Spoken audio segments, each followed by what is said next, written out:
Ordinarily, a day like today would be kind of an exciting day.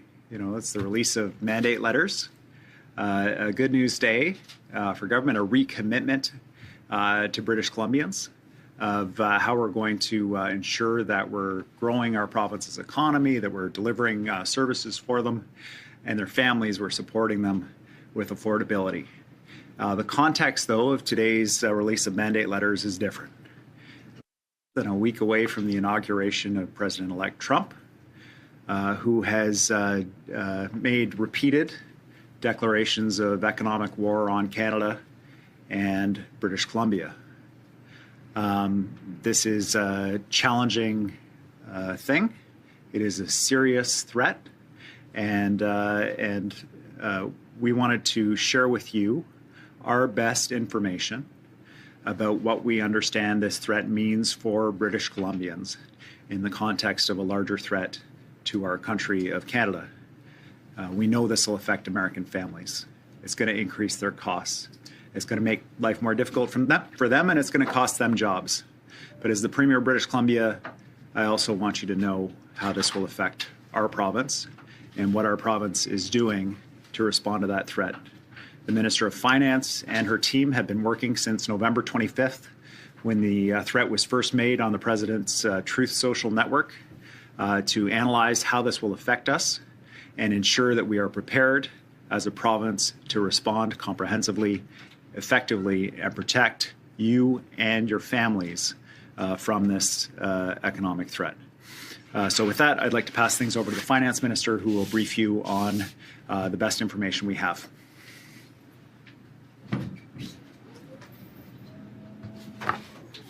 Thank you, Premier. On November 25th, President-elect Trump proposed tariffs of 25% on all Canadian and Mexican imports to the United States, and an additional 10% on imports from China, starting from the day he takes office. Across the board, tariffs would be unprecedented in modern times, which makes forecasting for such scenarios challenging. The Ministry of Finance has conducted a preliminary assessment of the potential impacts of such a scenario on BC's economy. To be clear, this does not represent the Ministry's budget forecast, which is still under development and will be publicly released as part of Budget 2025. The Ministry's preliminary assessment is based on internal planning assumptions, including the underlying assumption that a 25% U.S. tariff means it's in place for the duration of the Trump presidency, and that Canada retaliates with a similar level of tariffs. This assessment should be interpreted as one of many possibilities, as there's a great deal of uncertainty regarding the exact nature of the U.S. policies that may actually be implemented.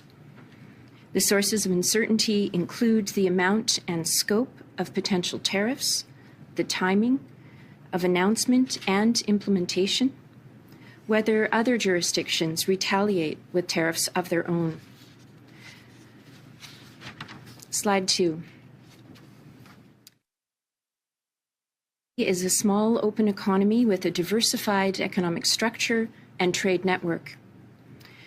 We sent around 54% of total merchandise exports to the U.S. in 2023, with China, Japan, and other nations, including Korea, making up the remaining 46% of exports.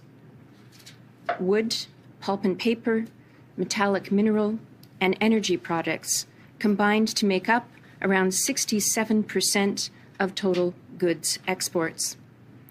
Our key commodity exports are, of course, softwood lumber, copper, natural gas, and coal. Our trade diversity helps shelter the economy from U.S. tariffs and enables the province to bolster trade with Asian markets. This is where BC's trade diversification helps set us apart from the rest of Canada, who are much more dependent on the U.S. as an export destination. For example, Alberta, Ontario, and Quebec send over 75% of their goods exports to the U.S. However, U.S. remains our largest trading partner, and the proposed tariffs would have significant impacts for BC's economy. Slide 3. Here is a graph that shows the potential impact to BC's real GDP. It shows that in the tariff scenario, BC would experience an economic slowdown with real GDP potentially declining 0.6 year over year in both 2025 and 2026. Over the long term, this represents a cumulative loss of around $69 billion between 2025 and 2026. Next slide. This slide shows the potential impacts on BC jobs. It is estimated that there would be around 124,000 fewer jobs in BC compared to the base case by 2028. Job declines would be concentrated in export-oriented industries in the natural resource sector and associated manufacturing. This would include forestry, wood manufacturing, paper manufacturing, metal manufacturing, as well as in mining and oil and gas extraction. There would also be job losses in transportation and retail sectors. Slide 5. This slide shows the potential impact on BC businesses. Amidst higher cost pressures, investment would decline, and overall corporate profits would be lower. It is estimated that corporate profits would be $6.1 billion lower in 2025 and would still be $3.6 billion lower in 2028. Slide 6. To recap, here is a simple table outlining several of the key impacts of tariffs.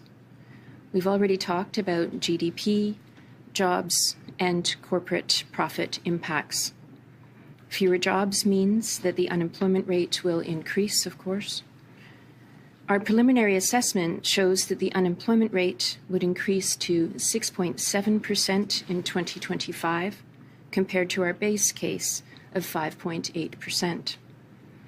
For 2026, the unemployment rate could increase to 7.1%. From a revenue perspective, a significant economic slowdown would affect many of the province's key revenue streams. Our preliminary assessment shows that this could have an annual revenue impact of between $1.6 billion and $2.5 billion, with the largest impacts expected for personal and corporate income tax. Again, this is just one range of possibilities and represents the Ministry of Finance high-level assessment of potential impacts.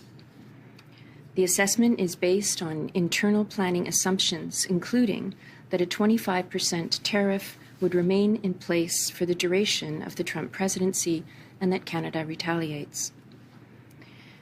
It looks at key economic indicators and inputs, including economic activity, trade, the labor market, and demographics.